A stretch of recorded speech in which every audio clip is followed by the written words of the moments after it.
Bonjour et bienvenue sur Réflexion Santé et Naturopathie. Je suis Jean-Brice Tivan et je partage ici 30 ans de vécu, d'expérimentation, d'études, de rencontres autour de la naturopathie vitaliste et scientifique associée au décodage psychobiologique des maladies. Je te donne les outils qui te permettront de te construire une santé optimale. Alors si ce n'est déjà fait, abonne-toi et prends ta santé en main car personne ne le fera à ta place. Si je vous disais que la santé se gagne dans le minimalisme, si je vous expliquais qu'il n'y a rien à faire d'extraordinaire pour rester en bonne santé, cette vidéo est là pour vous aider à retrouver du bon sens, à être à l'écoute de vos besoins fondamentaux et plus minimaliste dans votre approche de la santé et du bien-être. Nous allons voir l'importance de rester adaptable et cesser de croire qu'il existe des techniques de santé miracles ou des protocoles obligatoires ou encore des rituels, des routines qui seraient indispensables pour aller vers une santé optimale. Bonjour à tous, je suis Jean-Brice Tivan, je dirige la formation à la scène de naturopathie et je vous retrouve ici pour un nouveau podcast consacré, on va dire, à une vidéo bon sens. C'est aussi une vidéo un peu coup de gueule pour vous inciter à retrouver à la fois de la simplicité en santé et préférer la remise en cause de votre mode de vie en supprimant ce qui vous affecte sur le plan de la santé plutôt que d'ajouter des techniques de bien-être toujours plus codifiées. On fait du plus avec du moins, ça pourrait du moins être le slogan de ce podcast. Dans le monde de la médecine alternative, monde du bien-être, du bio, du fitness, de la santé naturelle, monde auquel j'appartiens, on essaie de vous vendre toutes sortes de produits, de régimes, de protocoles qui, en fait, n'ont rien de naturel. On vous explique que pour compenser les effets délétères d'un mode de vie stressant, antiphysiologique, déshumanisé, vous devriez chercher des compensations pour aider votre corps à aller mieux. Oui, c'est vrai. Mais le problème, c'est quand ces compensations sont souvent à la fois insuffisantes et surtout qu'elles ne suppriment pas le problème de fond et qu'elles sont en plus contraignantes et souvent vendues à un coût très élevé. La déshumanisation de notre société, c'est-à-dire tout ce qui tourne autour de la pollution, de la sédentarité, la sururbanisation, le fait d'être coupé des radiations naturelles, l'alimentation industrielle, les écrans, la vie nocturne et le manque de sommeil, le fait d'avoir un travail stressant que l'on n'aime pas, sans oublier les blessures émotionnelles, ainsi que l'individualisme, le manque de solidarité. Tout cela nous éloigne chaque jour de la santé optimale. C'est bien que le marché du bien-être trouve en nous des consommateurs potentiels en quête de la pilule ou d'une technique miracle. Alors on essaie de vous vendre des techniques de santé alternatives aussi artificielles que notre mode de vie moderne et toujours aussi éloignées du mode de vie ancestral pour lequel notre génétique, notre physiologie est designée. On nous fait croire que sans le dernier régime à la mode, sans ce complément alimentaire magique, sans ce protocole fitness dernier cri ou sans cette plante dite révolutionnaire que l'on peut utiliser en cure, eh bien, vous ne serez jamais au top de votre forme. Mais tous ces outils que l'on vous propose sont aussi issus du monde créé par l'homme. Ils n'ont rien de vraiment naturel. On vous donne l'impression que ces éléments-là sont indispensables pour votre santé de façon à ce que vous restiez dépendant d'un système de consommation au lieu de devenir acteur autonome de votre propre santé sur du long terme. La santé ne peut se gagner sans remise en cause profonde de votre hygiène de vie. Et c'est surtout en supprimant les mauvaises habitudes que l'on gagne de la santé. Le business, du bien-être, via les annonces influenceurs, le monde du fitness, de la naturopathie, de la santé alternative regorge de techniques qui sont présentées comme des panacées. Alors j'ai un exemple justement à ce sujet qui est vraiment particulièrement frappant. Alors que je me promenais dans des rues, je vois noté restaurant, fast-food, healthy food. Et cette healthy food qui était vendue, il s'agissait simplement de sandwichs végétariens, du pain d'ailleurs qui n'était même pas bio, donc avec du gluten, différents types de céréales. Mais parce qu'il était végétarien, parce qu'il était basé sur des céréales, eh bien, on avait le droit de mettre l'appellation healthy food, alors qu'il s'agissait d'une farine à la fois raffinée ou pire encore une farine complète à la levure chimique, pleine de phytates, d'antinutriments. Donc, sous prétexte qu'ils sont végétariens avec un bout de fromage et une salade dedans, ils sont dits healthy.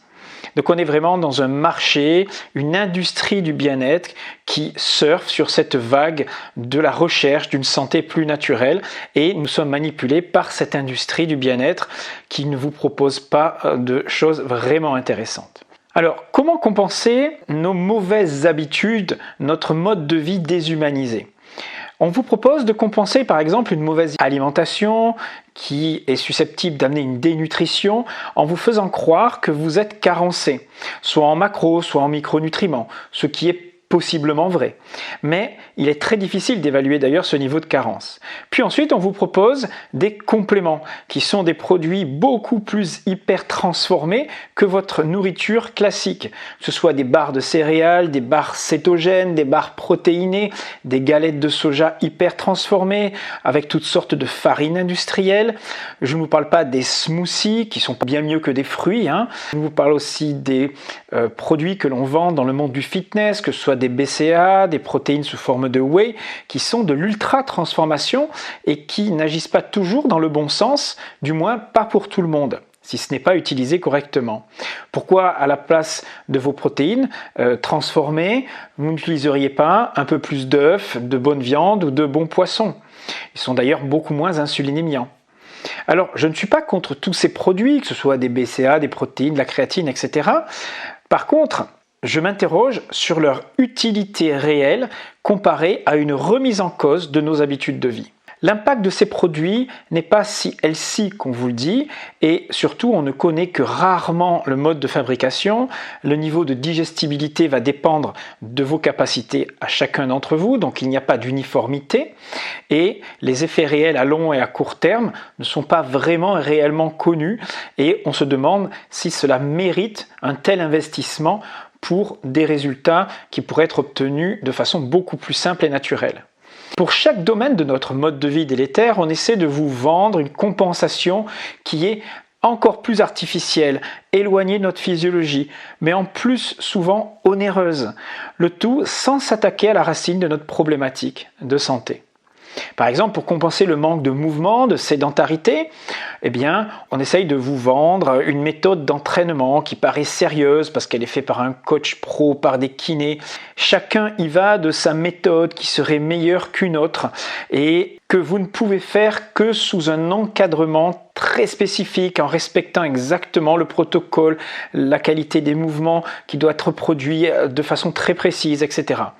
Tout est fait pour vous amener à consommer de l'exercice physique spécifique. Pire encore, c'est que pour pratiquer, vous allez vous enfermer dans des salles avec une ventilation artificielle, respirer des matériaux bourrés de perturbateurs endocriniens, un endroit qui est dépourvu de lumière naturelle, que ce soit des centres de fitness, même de crossfit, qui sont vraiment des pratiques que je plébiscite, qui sont intéressantes, mais lorsqu'elles sont pratiquées dans des endroits confinés, proches d'une route nationale, moi j'ai déjà vu des entraînements faits devant ces salles, sur une rue, où passaient des voitures. Et puis, quel est l'intérêt aussi de pratiquer la course à pied sur un tapis dans une salle climatisée?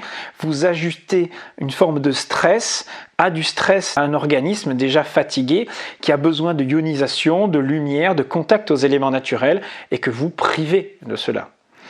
Vous croyez vraiment que si vous n'avez pas de matériel de musculation dernier cri, vous ne pouvez pas transformer votre corps et lui apporter ce dont il a besoin?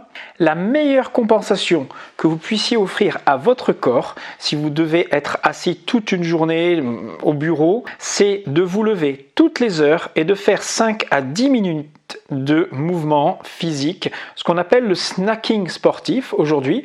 Donc ce seraient des mouvements fonctionnels très simples, des flexions de jambes, des pompes, se suspendre, monter des escaliers, marcher, des rotations, que ce soit à l'intérieur mais encore mieux à l'extérieur, sur une terrasse, un balcon en bas de l'immeuble où vous travaillez, et en plus de réaliser une petite pause à midi, 15-20 minutes avant de manger, plutôt que d'aller vous enfermer dans une cantine. Donc ces 4-5 petites périodes dans la journée de pratique physique, de mobilité, sont bien plus intéressantes sur le plan physique, sur du long terme, qu'une séance de gym de 45 minutes que vous allez pratiquer 3-4 fois par semaine. Ça ne coûte rien, vous en avez besoin de personne, vous allez amener une détente psycho-émotionnelle, vous allez brûler plus de sucre, vous allez libérer des tensions, gagner en mobilité, en maintien musculaire. Tout cela en agrémentant votre journée de petites phases de pause. Tout cela ne demande juste qu'une réorganisation de votre journée sans que cela empiète sur votre temps et de loisirs non plus, et en vous rendant beaucoup plus efficace et joyeux au travail. Dans un autre domaine, par exemple l'hydrothérapie, on fait croire que seuls les spas, passer une journée dans un spa où il y a toutes sortes de jets, de bains, de saunas, de hammams, etc., serait la seule façon de pratiquer l'hydrothérapie. Vous dépensez 40 € pour passer une demi-journée dans un endroit aussi très confiné, dans lequel il y a des dégagements de vapeur chlorée, vous vous baignez dans une eau chlorée qui n'est pas du tout adaptée à votre peau, à vos muqueuses. Vous vous mettez dans des hammams, dans des saunas, dans lesquels on diffuse des huiles essentielles hyper agressives pour vos muqueuses. Je répète que les hammams, les saunas ne sont pas faits pour diffuser des huiles essentielles qui sont des molécules très volatiles et très agressives. Donc ce n'est pas le cas et souvent l'air est saturé dans ces pièces-là. Ensuite, on vous incite à dépenser 100 € pour une heure de massage, alors que les effets d'un massage, même s'ils sont très agréables, et moi si j'adore me faire masser, je préfère donner 50 € à une personne qui fera ça de façon beaucoup moins mécanique que dans un gros centre à un prix exorbitant. Pour ce qui est d'hydrothérapie, utilisez la douche que vous avez chez vous, utilisez la baignoire, allez vous mettre dehors quand il fait frais, utilisez encore mieux les lacs, les rivières, l'eau de mer, les eaux de gravière, beaucoup plus ionisants, vous êtes au contact des éléments naturels et cela ne coûte strictement rien. Bien sûr, vous ne serez pas dans un confort avec une température idéale, etc. Mais c'est quoi le confort réellement ? Bien sûr que le hammam, le sauna sont des super techniques. Moi, j'adore faire cela. Mais ce n'est pas parce que vous faites un hammam, un sauna une fois par semaine ou une fois par mois que vous allez compenser tous les méfaits d'un mode de vie sédentaire, hyper pollué, etc. dans lequel vous êtes. Réalisez bien sûr de temps en temps des séances, mais sachez juste que lorsque vous faites un hammam, un sauna, un bain hypercalorique, un bain froid, etc., vous avez, et je parle surtout du sauna, les mêmes effets qu'une demi-heure d'exercice physique à moyenne intensité. Donc l'un dans l'autre, regardez ce qui est le plus simple à faire. Et je répète, un spa d'une journée, une fois par mois, vous apportera de la détente, du bien-être sur le moment, mais cela ne compense pas un mode de vie trop stressant qui n'est pas adapté à ce que vous êtes. Le rapport budget-investissement temps par rapport à la santé et aux effets procurés ne valent pas le coup. Maintenant, si vous faites un sauna chez vous tous les 2 jours parce que vous êtes sédentaire et que vous ne pouvez pas faire d'exercice physique, bien sûr que c'est intéressant.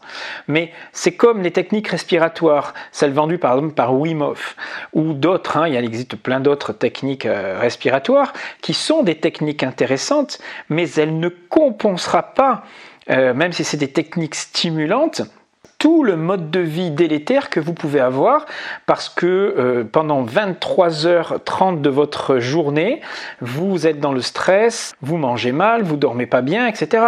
Donc ne croyez pas que cette petite demi-heure d'exercice respiratoire associé à des techniques énergétiques ou méditatives va compenser toute une journée de mauvaises habitudes.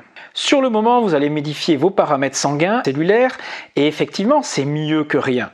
Mais ne vous dites pas qu'en faisant cela, vous allez tout compenser.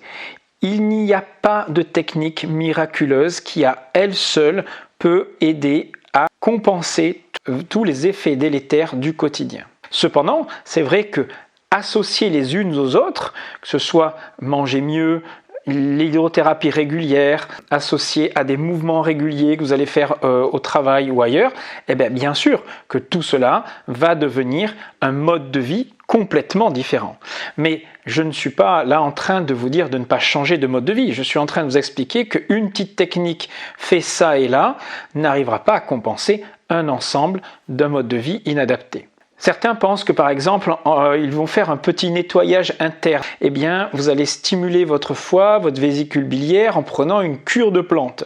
Vous pensez que vous allez avoir un effet qui va vous nettoyer de l'intérieur et pour cela, on vous conseille de prendre un complément ou une cure en ampoule d'un produit qui a été designé avec une belle pochette qui vous montre un foie en train de se libérer et de se désintoxiquer. Mais vous auriez les mêmes effets en prenant éventuellement des tisanes de cette même plante ou simplement en faisant un petit jeûne ou du jeûne intermittent sur une petite période. Moi, ce que je vous propose, c'est un mode de vie qui intègre toutes ces techniques naturelles de santé en les simplifiant au maximum et en les adaptant pour que votre mode de vie s'inspire et ressemble à celui dont vivaient vos ancêtres. Une technique, qu'elle soit en rapport avec la nutrition, le mouvement, la respiration, la relaxation, l'hydrothérapie, la phyto, l'aromathérapie, doit devenir une habitude à intégrer à votre mode de vie, mais doit être utilisée de façon aléatoire, c'est-à-dire adaptée à l'objectif du jour, à l'humeur du jour, à vos besoins du jour, dans votre vie quotidienne, sans vous imposer de routine ou de rituels trop stricts. Et je vais expliquer cela maintenant. Si par exemple, on vous propose de jeûner, alors parmi le jeûne, il y a énormément de façons de jeûner, énormément de méthodes. Vous avez des régimes hypocaloriques sur 3, 4, 5 jours, une semaine. Vous avez la méthode 5-2, vous jeûnez 2 jours le week-end, vous mangez normalement la semaine. La méthode OMAD, 1 repas par jour. Vous avez le jeûne intermittent du matin, le jeûne intermittent du soir, etc. Qu'est-ce qui vous convient le mieux ? En réalité, mettez-vous à la place de vos ancêtres pour comprendre. Est-ce que vous pensez que vos ancêtres, il y a 50 000 ans, chasseurs-cueilleurs, réfléchissaient et se disaient, voilà, demain, moi je vais faire un jeûne intermittent, moi demain je vais faire OMAD, moi demain je vais faire une petite diète hypocalorique. En réalité, le mode de vie de vos ancêtres était aléatoire. Ils alternaient des périodes d'abondance, où il y avait des signaux d'abondance, ils avaient de la bonne viande très grasse, parfois ils trouvaient des baies sucrées, c'était l'été, la chaleur, etc. Et puis parfois ils alternaient avec des phases de restriction, de froid, où l'économie était de mise. Ils ne se posaient pas la question de savoir ce que demain ils allaient faire pour leur santé. Ils improvisaient en fonction de facteurs particuliers, que ce soit l'état de fatigue, que ce soit l'abondance de nourriture qu'on va trouver autour, s'il y avait des troupeaux ou pas, c'est la météo, le climat, etc. Si vous vous levez le matin et que vous n'avez pas faim, pourquoi devriez-vous vous forcer à manger? Alors certains vont vous dire, oui, c'est pour augmenter mon métabolisme, parce que je suis déjà maigre et je devrais m'habituer à manger le matin. Mais vous croyez que vous allez assimiler ce que vous mangez si vous n'avez vraiment pas faim, si vous êtes imprégné de cortisol? Pourquoi ne pas déplacer ce repas à 10h, à midi ou à 13h même, et manger beaucoup plus le soir si vous êtes beaucoup plus disponible pour digérer? Et le soir, si vous êtes fatigué, pourquoi devriez vous coucher tard? C'est exactement le même raisonnement. C'est comme si le soir, vous sentiez de la fatigue et vous vous imposiez une heure de coucher à 22h parce que vous voulez vous réveiller toujours à la même heure, vous coucher à la même heure et vous imposer un rituel. Non, c'est complètement fou. Si vous vous endormez le soir à 9h parce que vous êtes très fatigué de votre journée et que le wagon du sommeil arrive, endormez-vous à 21h. Et il n'y a pas de problème pour cela. Je vais aborder justement cette notion de routine. Certaines personnes s'imposent des routines. Par exemple, ils décident de se lever tous les matins à 5h30 pour faire 45 minutes, mettons, de méditation ou de respiration, etc. Alors que ces mêmes personnes pourraient dormir 45 minutes de plus. Alors je ne suis pas contre la méditation, mais perdre 45 minutes de sommeil entraîne une perte de vitalité à long terme qui est beaucoup plus délétère que les effets bénéfiques que ce qu'ils gagnent en méditation. Alors je ne suis absolument pas contre le fait de faire de la méditation, ça a des effets qui sont vraiment très intéressants, mais ce que je me dis, c'est que c'est quand même dommage de perdre 45 minutes de sommeil pour faire de la méditation. Vaudrait mieux perdre 45 minutes de travail pour faire de la méditation ou la répartir en 3 phases de 15 minutes au cours de la journée. Ce serait beaucoup plus intéressant. Alors bien sûr que si vous vous endormez à 21h et que vous vous réveillez naturellement à 5h30, il n'y a absolument pas d'inconvénient à faire cette méditation à 5h30. Mais si vous êtes fatigué un matin, parce que la veille, vous avez fait une séance de sport plus importante, plus intense, plus longue, ou parce que vous vivez une période de stress plus importante, vous avez une fatigue nerveuse qui fait que vous avez besoin de récupérer davantage. Et que là, vous posez un réveil à 5h30, c'est complètement stupide. Cette routine n'a pas de sens et ne va pas dans le sens de la santé. Donc, mettre un réveil tous les jours et vous imposer tous les jours une heure identique de lever, ce n'est pas être à l'écoute de vos besoins. Vivez la santé en vous référant à ce qui fonctionne depuis des millénaires. Un mode de vie sain n'est pas un mode de vie imposé, c'est un mode de vie qui s'adapte en fonction de vos besoins du moment. Un mode de vie qui se rapproche aussi bien sûr autant que possible du mode de vie paléo, qui correspond à notre physiologie, en limitant bien sûr les contraintes pour lesquelles nous ne sommes plus adaptés. Nous n'allons pas nous lever aux aurores pour aller chasser, nous n'allons pas dormir dehors en hiver. On est bien d'accord que ce n'est pas copier le mode de vie paléo, c'est s'en inspirer. Donc ce mode de vie, il est basé sur la simplicité et le bon sens. Attention, cela ne veut pas dire que toutes les techniques de bien-être que je vous ai énumérées tout à l'heure n'ont pas d'utilité. Je dis même qu'elles peuvent même être thérapeutiques quand elles sont bien utilisées à certains moments. Un jeûne long peut avoir son utilité sur le plan curatif, même si ce n'est pas quelque chose de recherché par nos ancêtres, c'est quelque chose de subi à l'époque. Comme peut l'être un sauna ou une pratique physique intense, très normée, très structurée, qui peut avoir des effets thérapeutiques intéressants. Que ce soit des techniques respiratoires, méditatives, la cohérence cardiaque, même l'héliothérapie, sont des outils thérapeutiques, codifiés aussi. Mais aujourd'hui, ce que je dénonce, c'est le fait que vous pensiez que vous devez vivre ces pratiques de façon très encadrée, de façon très protocolaire, parce que ça fait sérieux de suivre tel ou tel protocole, parce que associé à des mesures sanguines, des analyses particulières, vous avez l'impression que c'est sérieux et que vous êtes en sécurité. Mais tout ça est fait pour vous maintenir dans une forme de dépendance. Et on vous fait croire que cela pourrait être dangereux si vous le vivez seul. Alors, vous vous imposez des routines que des influenceurs ont testées pour vous. Et si, par exemple, vous avez une routine qui a été prévue à 21h et que vous ratez votre routine et qu'à 21h30 vous ne l'avez pas faite, vous allez commencer à vous sentir mal. D'autres vont vous expliquer qu'ils ne font pas d'exercice physique parce qu'ils ont peur de mal placer leur dos, parce qu'ils ne savent pas quand est-ce qu'il faut inspirer ou expirer. Arrêtez ça. Le plus important, c'est de bouger. Le plus important, c'est de faire. C'est pas de faire parfaitement. Il y en a, ils vous disent « Ah, moi je me méfie du sauna parce qu'un sauna à 70 ou 80, c'est peut-être pas assez efficace, mais à 90, je ne sais pas, ça va être trop chaud et je ne sais pas s'il faut rester 8 minutes ou 10 minutes ou 15 minutes par rapport à ma tension, etc. Est-ce que je vais devoir faire 1, 2 ou 3 passages ?» Arrêtez ça.